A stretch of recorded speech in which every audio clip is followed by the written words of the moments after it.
The day has finally come. A fair few of you have been waiting for me to watch season 3, specifically so that I could go and read Bridgerton book 4. And now I've read it. We're a book club. I know that. How stupid do you think I am? Hi, I'm LadyJenevia, and on my channel I like to talk about entertainment media. I'm assuming that if you're watching this video, you are not new to my channel. You know exactly what has led up to this point. But on the offhand chance any of you watching this are new, the quick recap is that I mostly cover films on my channel, but occasionally I will cover a series. And at this point, the main series that I cover outside of my film reviews and analyses is Netflix's Bridgerton. But I don't read the books until after I've watched a new season, specifically so that I can watch that season as unspoiled as possible and have more of a well-rounded perspective on how the story resonates on its own compared to how it comes across when you do make those comparisons to the source material. It makes no damn sense. Compels me, though. I am vaguely aware that there are many videos about the Bridgerton books that already exist, but for the most part, I have to skip those videos because of the aforementioned spoilers that I'm trying to avoid. I have now read books 1, 2, and 4, but please don't say any details about the other Bridgerton books. There will be plenty of other spaces online to talk about those things. But considering how abundant book videos are on YouTube specifically, especially about Bridgerton, what I'm going to do in this video is go through the screenshots that I took while I was reading book 4. Anytime something jumped out at me for one reason or another, I took a screenshot since I didn't know what I might potentially need for a video. That's very nice. Nice penmanship. Absolutely no one needs me to repeat a plot summary or plot analysis of the book. I'm assuming you've already watched videos that do all of those things. And really, my main focus when I read these books is to just get a deeper insight into this specific IP's adaptation process from print to screen.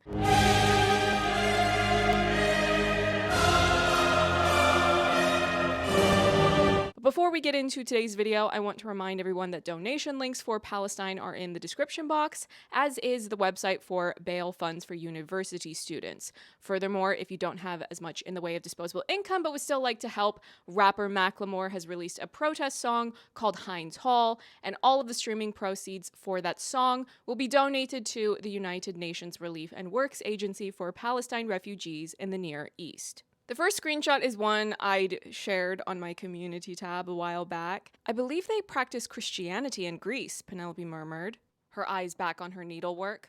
Don't be impertinent, Penelope and Featherington. And they're Catholics, Portia shuddered on the word. They're not Catholics at all, Penelope replied, giving up on the needlework and setting it aside. They're Greek Orthodox. Well, they're not Church of England, Portia said with a sniff. Seeing as how they're Greek, I don't think they're terribly worried about that. What do you mean he don't eat no meat? Oh, that's okay. That's okay. I make lamb. Now, feel free to jump in if I'm forgetting something, but I don't remember them ever having a funny scene in which Portia was directly responsible for making jokes. She as a character isn't making a joke from her perspective, but it comes across like a joke to the audience. In season 3, they have some humorous things that she gets to be involved with, but she's more so the straight man playing opposite her daughters, and the daughters are the ones that get the funny lines. Inserts himself where? I take it the two of you? No? Do not look at me. Have you ever visited a farm? No. And let's be fair, a straight man is an important player in a lot of comedies. Who are the Marx Brothers without Margaret Dumont? You see that man over there eating spaghetti? No. Well, you see the spaghetti, don't you? But this whole exchange was so funny for me to read. And it feels very in character for a certain type of older English affluent person. If you know, you know. He only circles white people, and I've told him when it comes to finding you a husband, we can't afford to be racist. And her skin was quite lovely, that perfect peaches and cream complexion that ladies were always slathering their faces with arsenic to achieve. Talk about toxic beauty standards! I did find it entertaining, though. You know, I read this and I went, well, thank goodness I didn't live when makeup had arsenic in it. And then I remembered how much makeup and other beauty products are packaged in plastic and how that's killing all of us slowly. And then I got sad again. You know, I was doing an imagination exercise about what would I do if I was becoming a celebrity and had the resources to start a beauty brand. And I feel like I would just do something very simple, like making brow products and liquid eyeliners that don't come in plastic containers, because those are the makeup products that I personally go through the fastest and have to repurchase more frequently. Eyebrows. There should be 2. Anyway, I like this book quote because it's a reminder that even though we like to play around and go, ooh, I would love to live in this world.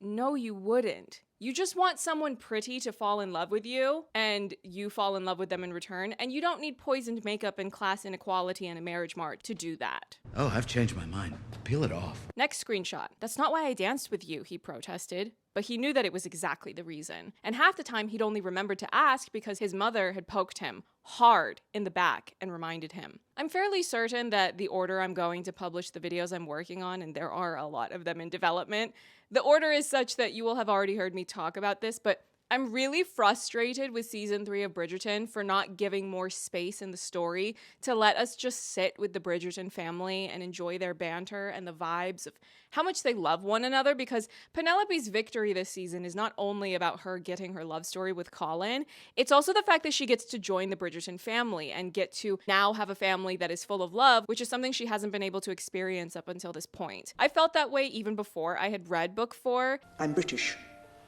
We only show affection to dogs and horses. But I felt so vindicated when reading this book because I felt very strongly about the distribution of airtime this season and the fact that there was not enough focus on how Penelope's not just getting a love story, she's about to get an entire family upgrade. And we love that for her. But again, I don't feel like the show is emphasizing that nearly enough. The idea that all of these Bridgertons were loving enough as people to think about Penelope's well-being for all those years, it would have made me like them more. Not that I don't like the Bridgertons on the show, but I just mean that it would have added more depth and layers to liking them than I currently do. As it stands now, I would say that I liked book 4 more than 1 and 2. I'm not inclined to reread any of these though. It's just not the types of books I feel as drawn towards unless I'm researching something specific for videos here on YouTube. But if you would like a book recommendation from my desk, In Search of Enemies by John Stockwell. He was a CIA whistleblower. We should all support whistleblowers. Free Julian Assange.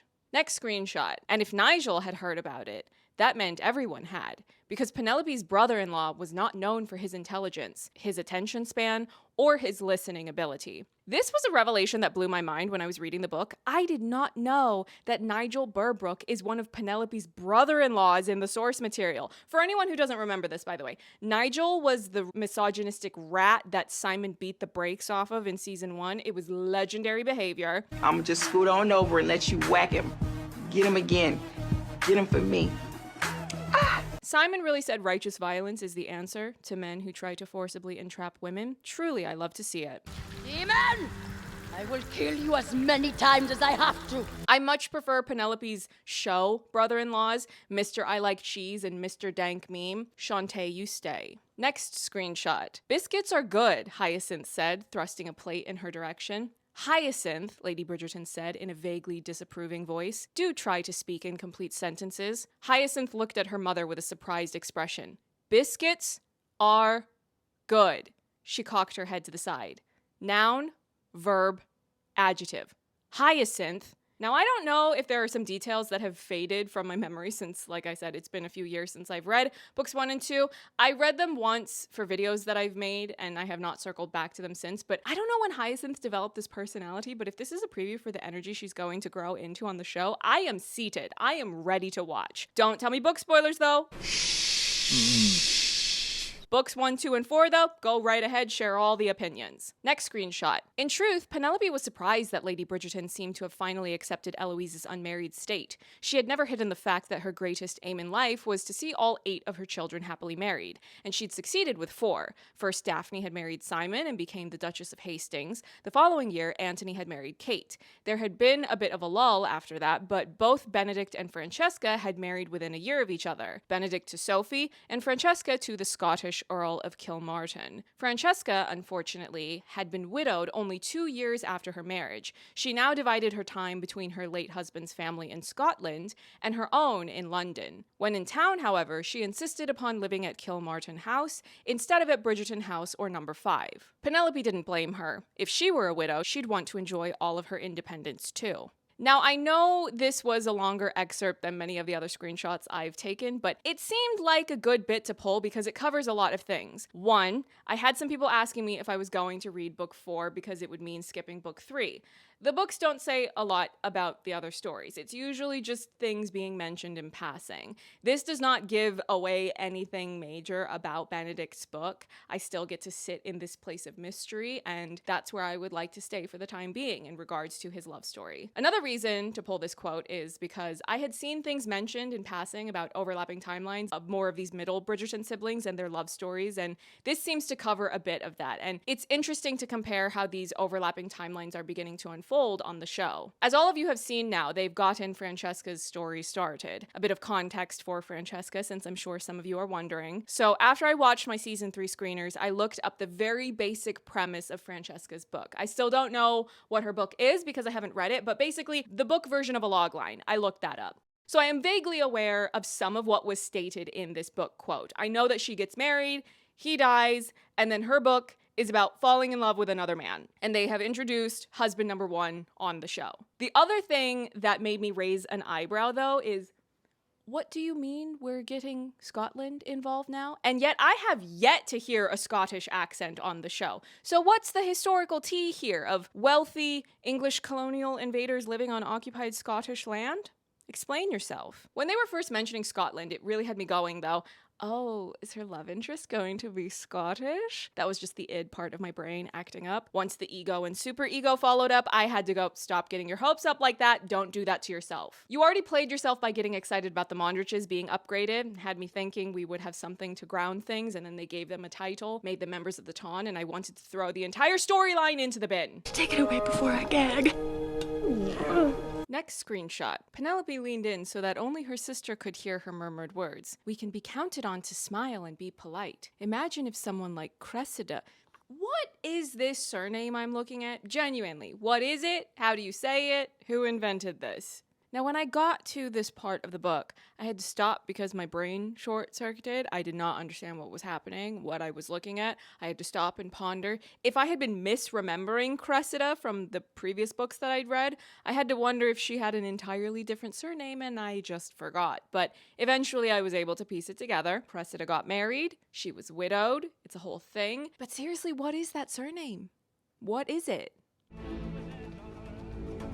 Is what? Next screenshot. Aw, hell. Now he was going to have to attend the Smythe-Smith musical this evening. It was a painful, discordant annual event. Just when one was sure that all the Smythe-Smith daughters had grown up, some new cousin rose to take her place, each more tone-deaf than the last. I've seen this name floating around before, but I really didn't know what it was. I had a vague awareness that it was some other book or books in the broader Bridgerton universe in print, but it had not been brought up on the show. I know there are more books than what's been largely focused on in the main Bridgerton series, so I am curious to see if they will ever try to branch out into any of those other series. But to be really clear, I don't love the idea of them trying to introduce those characters on the main show, not right now anyway, because they've clearly demonstrated that it's already too crowded of an ensemble and they're botching the distribution of airtime among the characters that currently are on the show. So no, actually, don't go there right now. If you would like to introduce those characters, just greenlight the spinoff. Next screenshot. Penelope chose to ignore the statement. The last thing they need is someone seated right in front who likes to make unkind remarks. Those poor girls would be mortified. They're going to be mortified anyway, Felicity grumbled. No, they won't, Penelope said. At least not that one. That one or that one, she said, pointing to the two on violin and the one at the piano. But that one, she motioned discreetly to the girl sitting with a cello between her knees, is already miserable.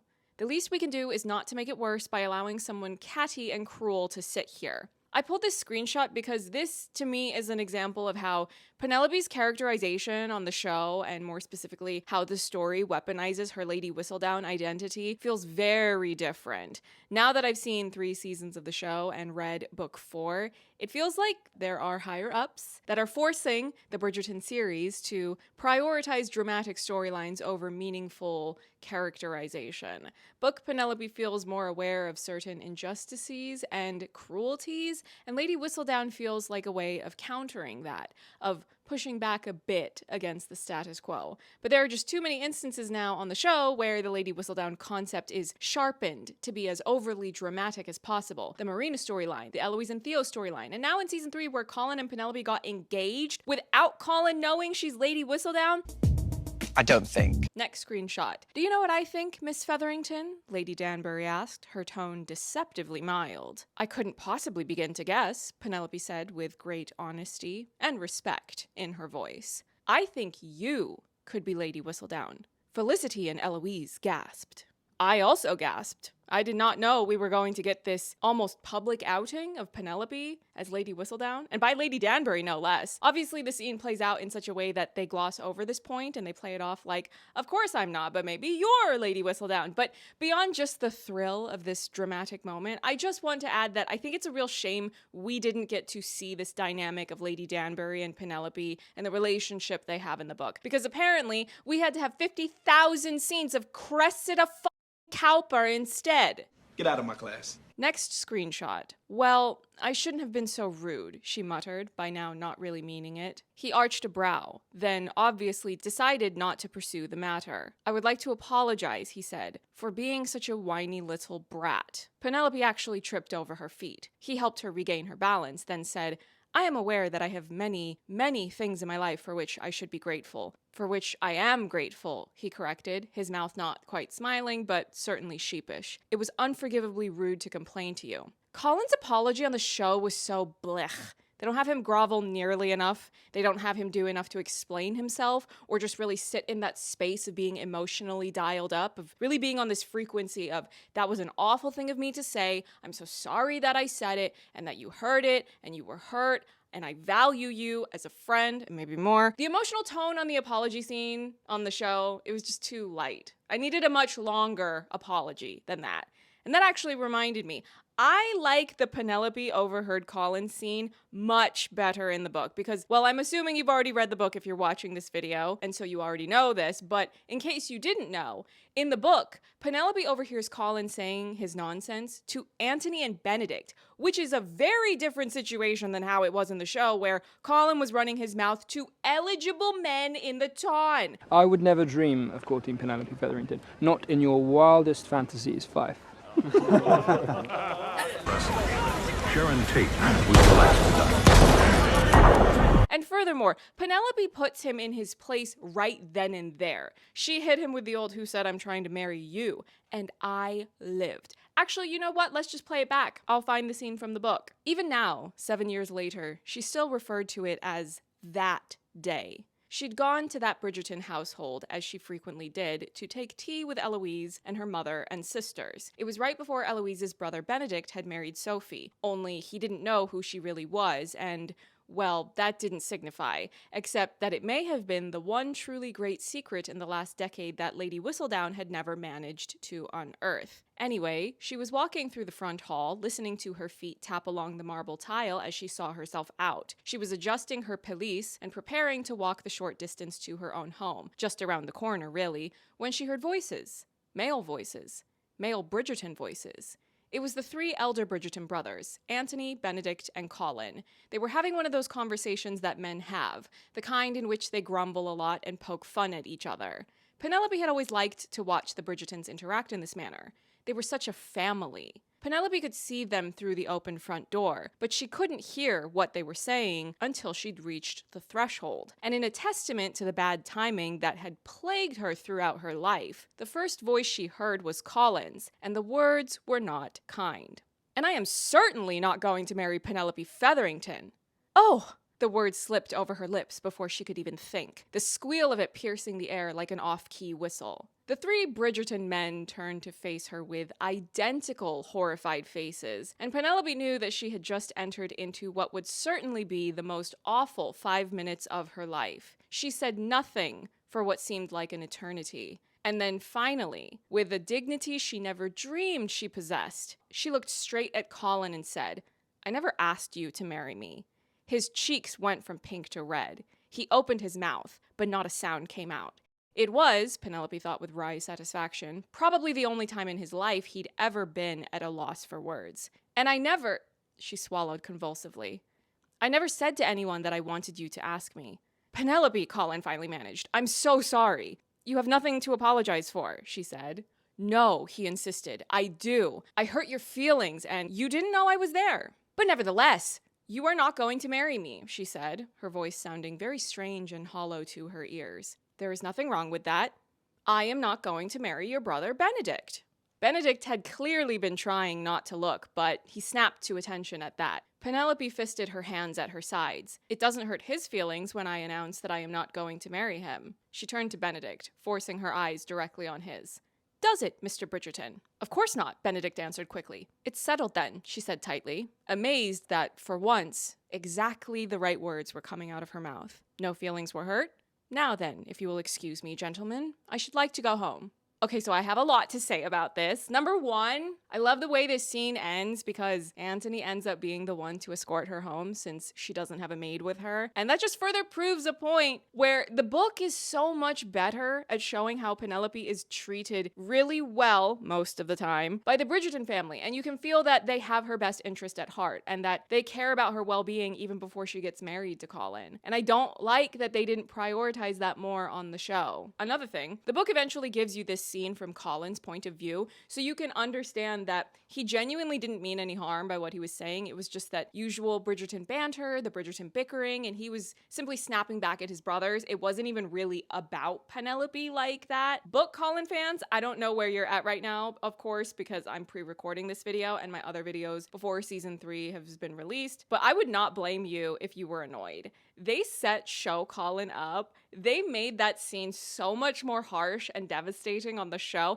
They set him up to have people like me throwing hands at him for 2 years. At least in the book, they immediately address it. There are lingering feelings from this exchange in the book, but this severe infraction is addressed immediately. And the other reason why I liked reading this scene is because they turned my boy, Benny Boo Boo, into Nene Leakes. Benedict was really out here trying to just mind his business, and then Penelope had to pull out the, it doesn't hurt his feelings when I announce that I'm not going to marry him. Does it, Mr. Bridgerton? And poor Benedict, he just had to react with, Now why am I in it? And you could have did it. See, I get wrong and You never apologized. I know you two are main characters in book 4, but my capybara was over here minding his own business, and you're pulling him into your domestic dispute. Why? Ooh, for the chaos of it all. But yes, this tangent went off on a whole other direction. To bring it back to the first quote I had pulled, I love that Colin acknowledged that he was being, and I quote, a whiny little brat. That apology was for him complaining about his generationally wealthy white boy problems, and Penelope had to serve him an extremely nice reality check about his privilege. And he had to stew a bit, but he realized that he was wrong. I'm genuinely curious about how the book 4 Pollen fans are going to feel about season 3, because if I were you, and I was in it just for them specifically as a couple, I might find myself preferring the book because there's just a lot more fleshed out in their relationship that the show doesn't get to because they have too many freaking characters, too few episodes per season. Next screenshot. She was beautiful. Utterly, completely, soul-stirringly beautiful. He didn't know how he hadn't noticed it all these years. Was the world populated with blind men or merely stupid ones? I wanted more of this energy on the show. I know some people don't like me picking on Mr. No Thought's Head Empty because they don't want me to commit to the bit. You're not very pretty, and you're not very bright. But tell me why I go and read the book and he's roasting himself in his mind for not figuring things out sooner. Book Colin and I are the same. We are both dragging him for being Mr. No Thought's Head Empty. He's just like me. Next screenshot, I'm not going to read it out just because I only took the screenshot because it reminded me of Benedict. The quote is talking about Colin living in Bloomsbury, and he's describing the neighborhood as being full of people who actually work for a living. Doctors, lawyers, people who actually did things other than attend party after party. Did I or did I not make fun of Benedict's lack of material in season 3 part 1 by pointing out the incessant number of balls these people go to? And Benedict in season 1, he was the one who defended Bloomsbury. What's what I mean? Some interloper living in Bloomsbury, of all places. What should be so terrible about Bloomsbury? The people there actually work for a living. So when I read this bit from the book, the Benedict lobe of my brain went, oh, wait, I saw that. The next screenshot is the one I used used in my sidelining of Benedict Bridgerton video, the one I used in the part where I was explaining how the show is not putting in enough Bridgerton banter. It's Eloise and Colin bickering over him walking in the rain. Ease up, Eloise. He was just trying to channel his inner Jojo too little too late. Let him have his main girl in a music video moment. I am invisible, and I am wet. The next screenshot is the bit where Lady Whistledown announces she's retiring. That shook me because that had not happened in the show. This book quote is from maybe about midway through, and you've all seen half of season 3 at this point when I published this video, so I was going, oh, okay, so they definitely changed things. Not like I didn't already know that that would be the case, but it was still different enough for me to be properly surprised. The next screenshot, she'd met Colin on a Monday. She'd kissed him on a Friday. Not Miss Penelope knowing exactly what day of the week she met Colin when that was over a decade ago. Penelope, stand up. You are embarrassing me. I won't accept this. Not now, not tomorrow, not on a Monday, Wednesday, Friday. His birthday, Jesus' birthday, Hennessy. Next screenshot. Looking for that Bridgerton boy, no doubt. Penelope gasped. Oh, don't look so shocked. It's written all over your face. I'm just surprised he hasn't noticed. I imagine he has, Penelope mumbled. Has he? Lady Danbury frowned, the corners of her mouth spilling into long vertical lines on either side of her chin. Doesn't speak well of him that he hasn't done anything about it. Why did we not get this on the show? We already saw Lady Danbury roast Anthony for sniffing Kate in public. Why didn't we get her roasting Colin for not realizing Penelope has been in capital L love with him for the entire time they've known each other? I deserved to see this dragging. How dare you have this in the source material and not put it in the show? This was hilarious. And while we are at Lady Danbury dragging, Lady Danbury patted her hand. I think you get on a great deal better than you think you do. And as for that Cressida Twombly, Lady Danbury's face soured with distaste. Well, she got her just desserts, if you ask me. Although, she added sharply, people don't ask me as often as they should. Penelope could not quite suppress a little snort of laughter. Look where she is now, Lady Danbury said sharply. Widowed and without even a fortune to show for it.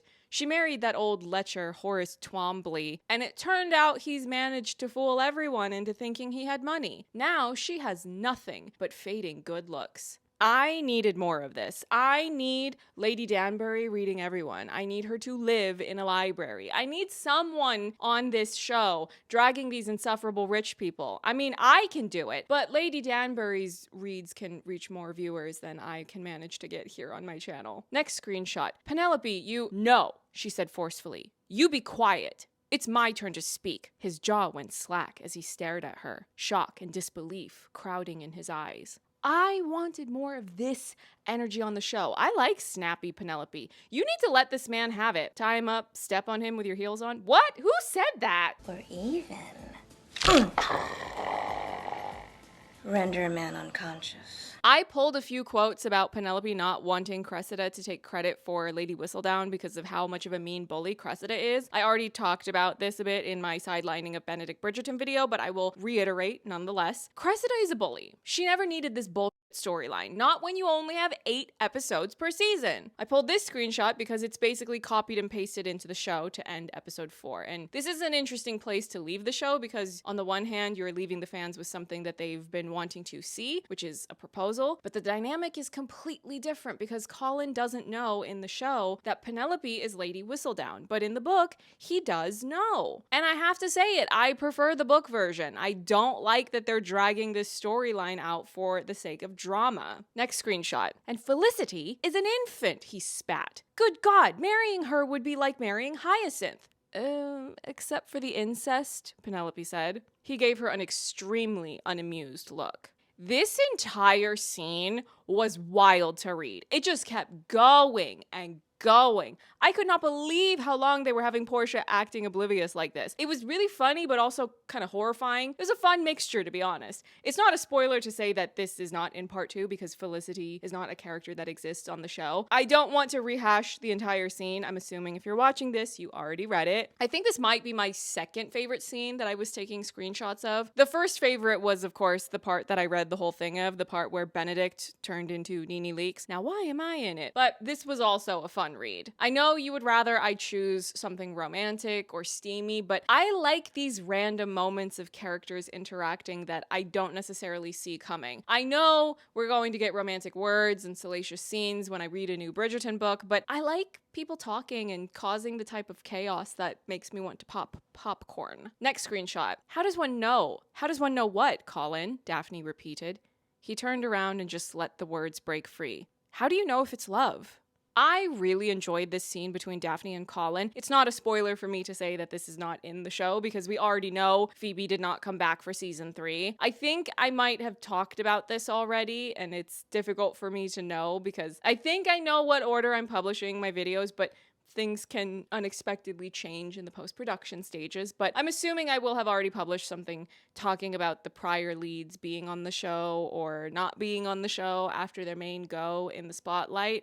But even if you don't have all of your previous leads, I still would have really liked for this scene to still happen. It was clear that they were doing an abbreviated version of it where Colin asks Violet at that ball, but I wanted the full conversation. Netflix is clearly pushing Bridgerton to have too much in the way of dramatic plot, when the reality is, that's not what we want from the show. We just want to sit with these characters and hang out with them. Think back to season 1 when Benedict and Eloise had those scenes outside on the swings. Is there plot there? A bit, but it's mostly just about hanging out with those characters. This is a show about relationships, and I really want to get more time with our main characters just sitting and talking to each other, or walking and talking. Next screenshot. He'll have borrowed something from Antony, Eloise said dismissively. They're precisely the same size. Same as Gregory, actually. Only Benedict is different. 2 inches taller, Hyacinth said. Benedict Bridgerton. Confirmed tall man. I know that's right. My Navi-loving self approves. That's right. You're mine. Isn't Luke Thompson fairly tall in real life? I don't know, everyone's tall to me. Has anyone seen that one TikTok someone made where they were playing, I think it was a K-pop song, and it's them just showing their own height compared to how tall Jake Sully is? Jake Sully? Oloektan of the Omatikaya. I need him. Isn't he something like 10 feet tall? Nymphoid mania. Next screenshot. It could be worse, Hyacinth said. We're to stick to her like glue. She leaned forward. He underlined glue. And here I thought I wasn't a chore, Penelope quipped. Oh, you're not, Hyacinth said breezily. But there's something rather enjoyable about the word glue. Slides off the tongue rather pleasingly, don't you think? Glue.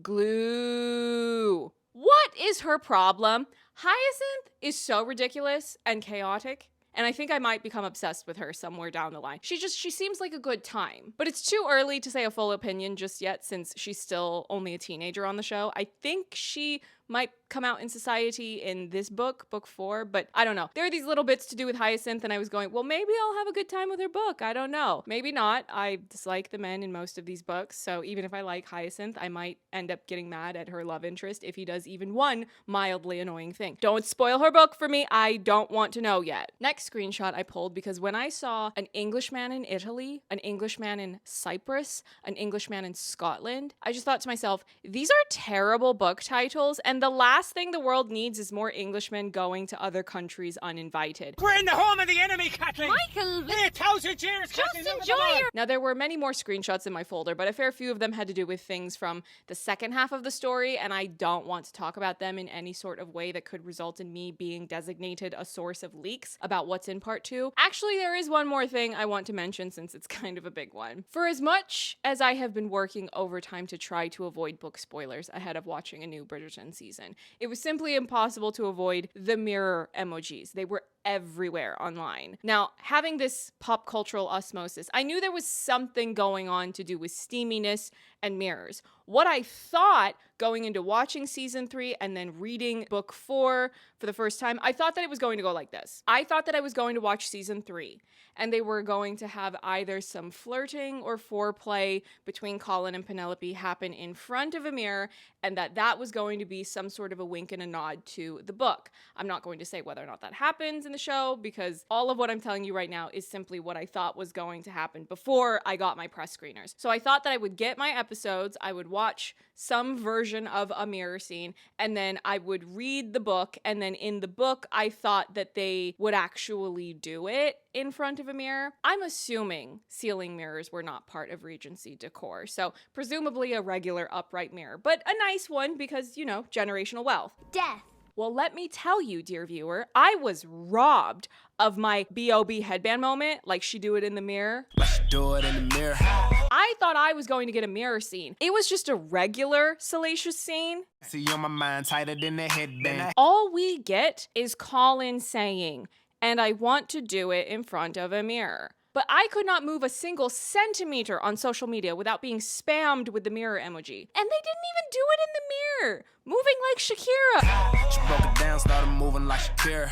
Boo! Tomato, tomato, tomato. Boo! Let's normalize booing salacious scenes that do not live up to the preconceived thing you had in your head because the internet would not stop using a certain emoji. To this I say boo. Not this vanilla Wonder Bread beans on toast. I was promised a mirror scene. Do I blame the author or do I blame all of you that hyped this up, knowing damn well there was no hookup happening with a mirror? The deception! The betrayal. But I think this video is more than long enough at this point. Subscribe because we really need to hit this 30K milestone. It's a very important milestone to me. Thank you to my patrons whose help has been invaluable while I've been struggling to juggle YouTube with everything else going on. I would have loved to do more about the show, but the channel is not quite big enough for that to be an option currently. So I did the best I could with prepping videos, and more videos are coming. So I will simply say, see you in the next one. Bye.